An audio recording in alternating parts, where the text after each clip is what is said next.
Vítejte u videonávodu na hru Karak Chaos. Jedná se o rozšíření ke Karaku 2, které přináší 5 herních modulů. Tyto moduly můžete buď to hrát jednotlivě, anebo klidně dohromady. Pojďte na přípravu hry. Nyní si představíme první modul a to jsou nové budovy. Během fáze hry, když si chystáte svou desku hráče, tak si na ní rozložíte základních 6 budov. Poté vezmete z krabice všechny nové budovy a rozložíte je na herní plán doprostřed, tak aby na ně viděli všichni hráči. Hráči si postupně budou vybírat budovy a každý získá 2 nové budovy, ale musí odstranit některé z těch starých budov. První se vybírá ten hráč, který je na řadě jako poslední ve hře. Vybere si jednu budovu a libovolnou budovu ze své původní nabídky vezme a dá stranou a nahradí tím novou budovu. Začínající hráč tedy přijde na řadu jako poslední, ale zároveň je potom hnedka první při výběru druhé budovy. Jakmile si všichni hráči rozebrali 2 nové budovy, ten zbytek se vezme a uklidí se zpátky do krabice. Ty nové budovy jsou rozděleny do 2 kategorií. Tou jednou kategorií jsou budovy, které vám přináší nové typy armád. Ke každé té armádě přísluší 2 kostky a každá armáda má nějaký svůj speciální efekt. Druhý typ budov nepřináší nestvůry, ale přináší do hry jiné bonusy, které během hraní využijete. Například obchodní stanice vám dovoluje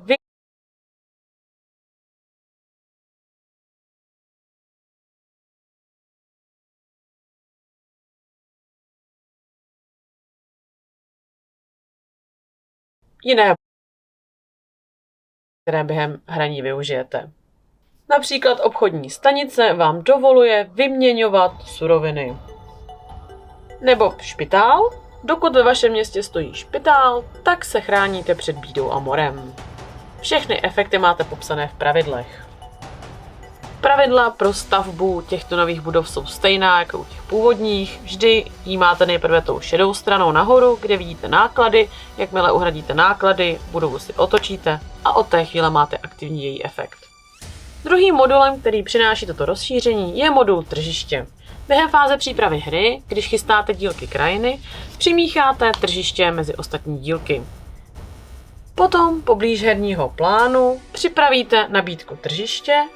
Jsou to tyto žetony, které mají takhle useklý růžek, aby se dalo právě poznat, že patří k tomu rozšíření. Jakmile objevíte dílek s tržištěm, přichází na řadu i nová akce a to je nákup zboží z tržiště. Žetony, které se dají pořídit v nabídce, rozstřídíte podle typu na hromádky a otočíte samozřejmě tou šedivou stranou, aby bylo vidět jejich náklady.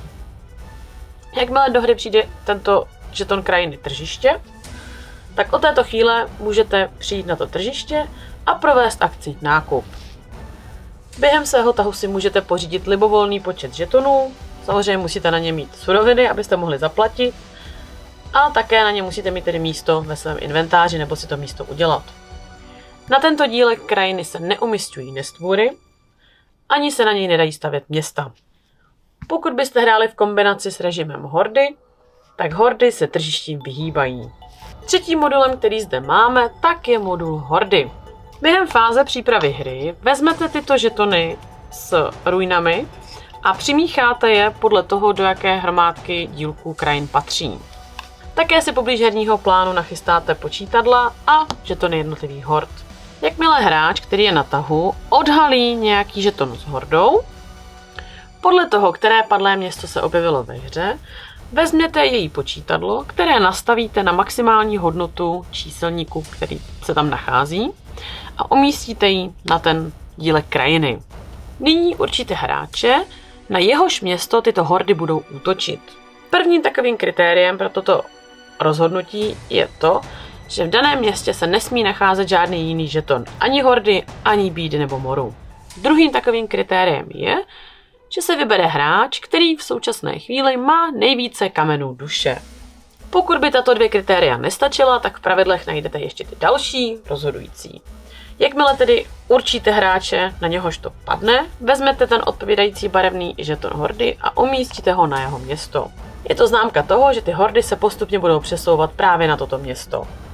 Ten hráč, který hordu objevil, se nyní musí pustit do boje a zkusit hordu porazit.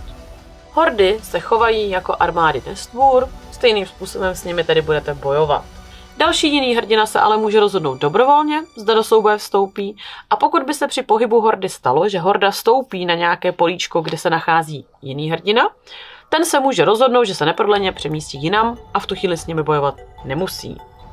Jakmile by hráč se ale rozhodl pro souboj s hordou a vstoupil na to políčko, tak pokud by to byl jeho první tah, samozřejmě automaticky končí, protože víme, že soubojem tah vždycky končí. Na začátku každého souboje s hordou ztrácí hrdina automaticky 1 život a poté se vyhodnotí souboj, jako jste zvyklí. I pokud se hrdinovi nepovede hordu porazit, to znamená, že nesníží hodnotu tady toho počítadla na 0, tak ale má nárok získat odměnu za provedený souboj. Za každé 3 body života, které hordě během svého útoku sebere, má nárok získat 1 libovolnou surovinu. Pokud hrdina nesnížil hodnotu na 0, získal ale případně třeba nějakou odměnu, tak pro něj souboj končí a vrací se na políčko, ze kterého na útoku vstoupil.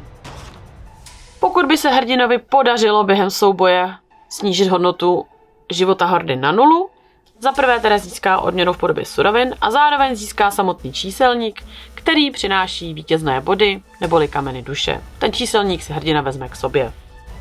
Dokud ale horda existuje, tak pokaždé, když ten hráč, na jehož město cílí, je na řadě, tak ten hráč posouvá tím číselníkem. Horda se vždy přesune o 1 pole blíže k městu toho vybraného hráče, přičemž ale dodržuje pravidla, že nevstupuje na tržiště a také nemůže vstupovat do měst jiných hráčů.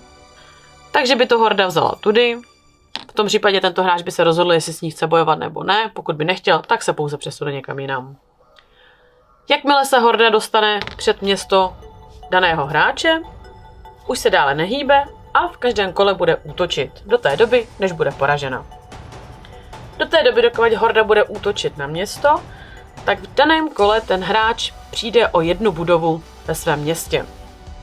Může si sám vybrat, kterou budovu ztratí, tu otočí zpátky tou šedou stranou a ty suroviny, které původně byly jako náklady za tu budovu, tak poté sníží sílu té hordy. To znamená, že kdybych obětovala tuhle drahou budovu za 5 surovin, tak ale mi to pomůže, protože hordě už by zbýval pouze 1 život.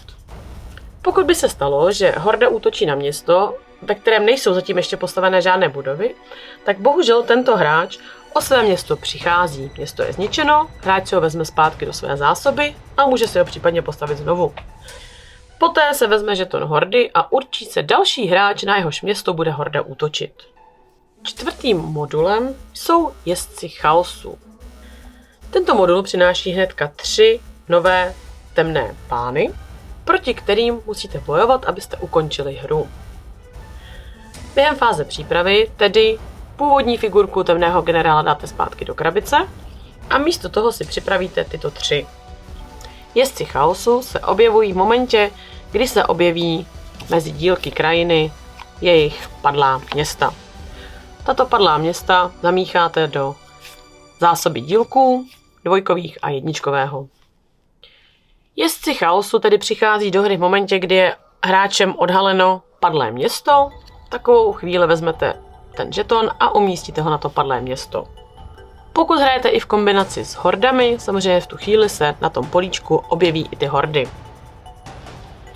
Jezdci chaosu se liší svými silami, každý je jinak silný a zároveň tomu odpovídají i odměny za ně.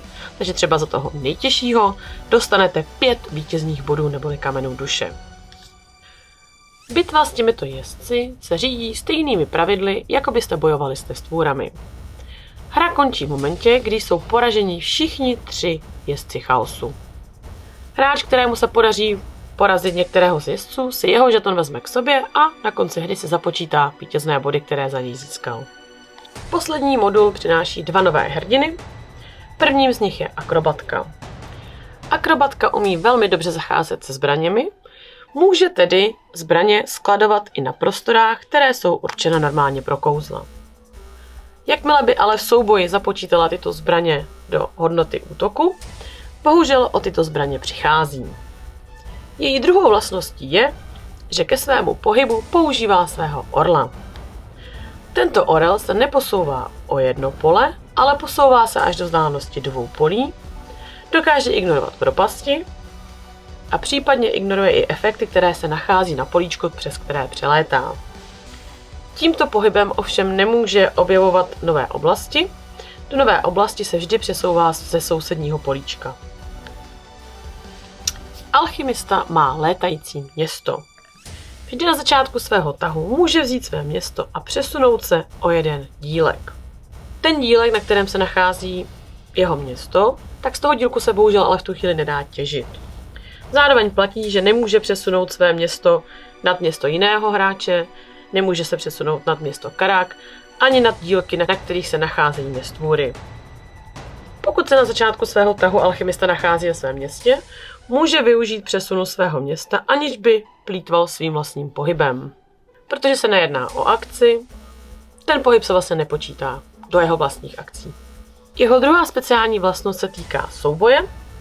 Jakmile by alchymista šel bojovat, tak poté, co zaplatí suroviny, může si přidat sílu k útoku. Za každé 2 suroviny získá +1 sílu, ale může to udělat maximálně 2krát, to znamená, že zaplatí maximálně 4 suroviny, aby si přidal +2 síly k útoku. Projeli jsme hru Karak Chaos. Kdybyste k této hře měli nějaké dotazy, tak nám klidně napište, my se vám ozveme.